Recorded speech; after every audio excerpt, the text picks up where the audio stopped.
स्वागत है हमारा नेक्स्ट लेक्चर में। नेक्स्ट लेक्चर शुरू करते हैं जिसमें हम आज पढ़ेंगे सीपीयू के बारे में। CPU central processing unit. सभी को पता है कि सीपीयू ये कंप्यूटर का ब्रेन होता है। जिस तरह से हमें पढ़ाया जाता है कि कंप्यूटर का जो मेन ब्रेन होता है वो होता है सीपीयू। जिस तरह से ह्यूमंस को ब्रेन इंस्ट्रक्शन देता है उसी तरह से कंप्यूटर को सीपीयू या कंप्यूटर के डिवाइस को सीपीयू क्या करता है, इंस्ट्रक्शन देता है, कोई टास्क देता है। जिस सेंट्रल प्रोसेसिंग यूनिट ये जो मेन ब्रेन ऑफ कंप्यूटर जो कहा जाता है वो इसी वजह से इसे कहा जाता है। तो आपको पता होगा कि हम जो जनरेशन में अभी है ये 4th जनरेशन है जहाँ पे हम माइक्रो प्रोसेसर यूज़ कर रहे हैं।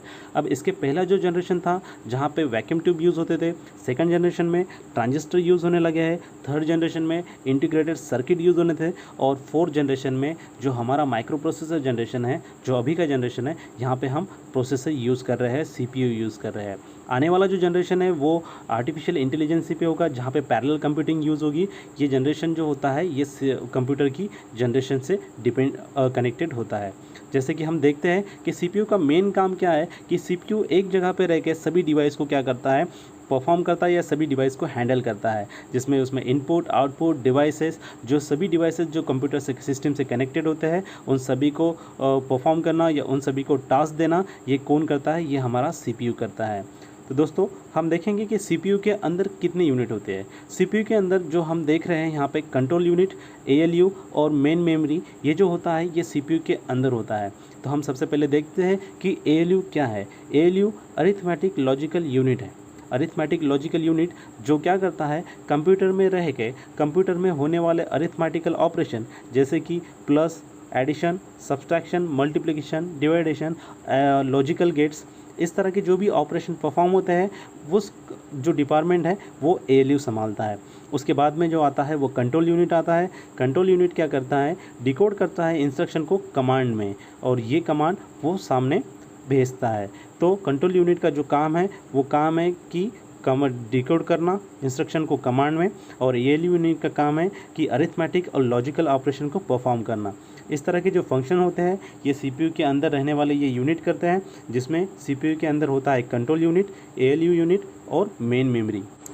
मॉडर्न सीपीयू में काफ़ी पावरफुल एएलयू फीचर्स होता है, फंक्शन होता है जो काफ़ी पावरफुल होता है। तो दोस्तों जिस तरह से हमने सीपीयू के बारे में पढ़ा है तो आज हम सीपीयू की जनरेशन के बारे में भी पढ़ते हैं। जिस तरह से आपको पता है कि सीपीयू की जनरेशन जो आपको सामने दिखाई दे रही है चार्ट पे, जिसमें प्रोसेसर 4004 से आज तक की अभी की जनरेशन में जो यूज़ होने वाला जो प्रोसेसर है इंटेल i-Core i9, ये अभी हम यूज़ कर रहे हैं। जैसे इंटेल कंपनी का सबसे पहला जो प्रोसेसर था वो 15 नवंबर 1971 में 4004 उन्होंने बनाया था। बट अभी की जनरेशन में हम जो यूज़ कर रहे हैं वहाँ पे i3, i5, i7, i9 इस जैसे एडवांस प्रोसेसर अभी हम हमारे जनरेशन में लैपटॉप में, कंप्यूटर में यूज़ करते हैं। तो आप देख सकते हैं जो पहला वाला जो चार्ट है ये ओल्ड प्रोसेसर का है और जो नेक्स्ट चार्ट है, सेकंड चार्ट, ये न्यू प्रोसेसर का है जहाँ पे हम i3, i5, i7, i9 जैसे प्रोसेसर यूज़ करते हैं। जिस तरह से हमें पता है कि i3, i5, i7, i9 इनके भी काफ़ी सारे जनरेशन हैं, जैसे 1st generation, 2nd generation, 3rd generation, 8th generation. तो ये जनरेशन इसलिए होते हैं कि हर एक, अगर आप में पता ही होगा जैसे 2G, 3G, 4G, तो इसमें क्या है, स्पीड का फ़र्क है। जैसे हम 4G अगर यूज़ करें हमें एडवांस स्पीड मिलेगी, 3G यूज़ करेंगे उससे कम स्पीड मिलेंगी। एग्जैक्टली उसी तरह से इसमें भी जो प्रोसेसर में जो अपडेट्स आते हैं वो स्पीड से रिलेटेड होते हैं, फंक्शन से रिलेटेड होते हैं। जो भी अपडेट्स आता है वो जनरेशन में कन्वर्ट होता है। अगर इसके बारे में आपको ज़्यादा इन्फॉर्मेशन चाहिए तो मैं यहाँ पर नीचे लिंक दे रहा हूँ, जिस लिंक पर आप जाके इस कंप्यूटर के, इंटेल कंप्यूटर के प्रोसेसर की पूरी इन्फॉर्मेशन यहाँ पर ले सकते हैं। और अब हम बात करते हैं दोस्तों कोर के बारे में। जी हाँ, कोर एक सबसे बेस्ट इम्पॉर्टेंट पार्ट है सीपीयू का। अगर आपको पता होगा कि ये जो कोर होता है ये कोर के फंक्शन क्या है, जिस सीपीयू में कोर ज़्यादा होते हैं वो सीपीयू फास्ट होता है, जिस सीपीयू में कोर कम होते हैं वो सीपीयू स्लो होता है। जैसे फॉर एग्जांपल मेरे पास में यहाँ पे कुछ टास्क है, यहाँ पे कुछ मेरे पास सामान दिया हुआ है। अगर इस सामान को एक बंदा एक पहले जगह से दूसरे जगह पर अगर लेके जाता है तो उसे काफ़ी सारा टाइम लगेगा।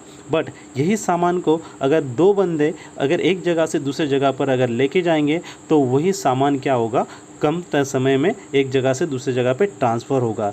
एग्जैक्टली उसी तरह से हमारे कंप्यूटर में भी क्या होता है, सीपीयू को मिलने वाले ऑपरेशन कितने कम समय में परफॉर्म कर पाएगा, ये सीपीयू के कोर पे डिपेंड होता है। अगर वो एक काम को काफ़ी जल्दी से अगर ख़त्म कर देता है या काफ़ी जल्दी से वो जो प्रोसेसर होता है वो काम को कंप्लीट करता है, तो ये उसके कोर्स की वजह से। जितने ज़्यादा कोर्स रहेंगे उतना कंप्यूटर फास्ट रहेगा, उतना आपका सीपीयू फास्ट रहेगा। जितने कम कोर रहेंगे उतना आपका सीपीयू स्लो रहेगा।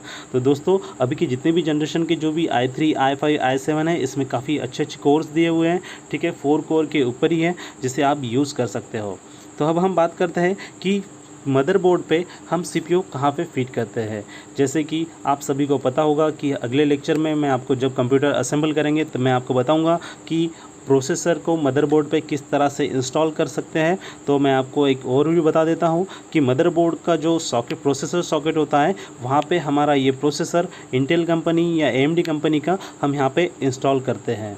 तो इसी तरह से प्रोसेसर की पूरी जानकारी आपको इस वीडियो द्वारा मिल गई होगी। तो सीपीयू की जो भी इन्फॉर्मेशन होगी मैं डिस्क्रिप्शन में दे दूँगा।